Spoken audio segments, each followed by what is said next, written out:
বিষ্ণুপ্ৰসাদ ৰাভাদেৱৰ 118 সংখ্যক জন্মদিন প্ৰতি বছৰৰ দৰে অসমৰ বিভিন্ন ঠাইত এই জন্মদিন পালন কৰাৰ লগতে তেজপুৰৰ কলাগুৰুদেৱৰ যি সমাধিস্থল আছে এই সমাধিস্থলত এই জন্মদিন পালন কৰা হয় আৰু এইবাৰো বিভিন্ন অনুষ্ঠান প্ৰতিষ্ঠান বহু গুণী জ্ঞানী ব্যক্তি তেখেতসকলে আহি ইয়াত শ্ৰদ্ধাঞ্জলি জ্ঞাপন কৰিছে। এক সাংস্কৃতিক পৰিৱেশৰ সৃষ্টি হৈছে।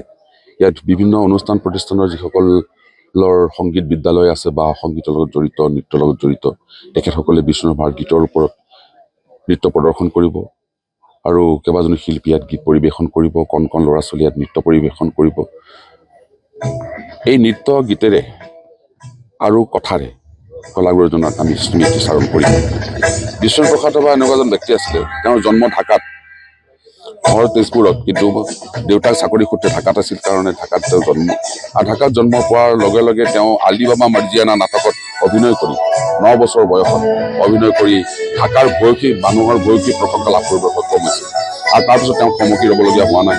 তেওঁ তেজপুৰ চৰকাৰী উচ্চতৰ মাধ্যমিক বিদ্যালয়ৰ পৰা প্ৰথম বিভাগত মেট্ৰিক পাছ কৰি সৰ্বোচ্চ নম্বৰ পোৱাৰ কাৰণে কুইন এম্প্ৰেছ মেডেল লাভ কৰিব সক্ষম হৈছিল।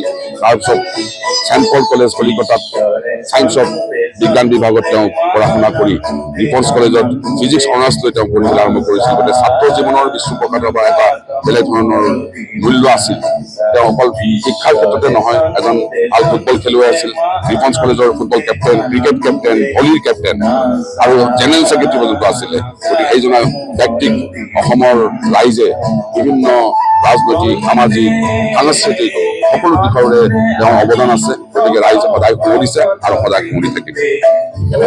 আমি খাতি অসমীয়া, অসমীয়াইৰে আমি ছোৱালী ধুনীয়া, ধৰণী খুৱাই থকা অতি মোহনীয়া, ধৰণী খুৱাই থকা অতি মোহনীয়া।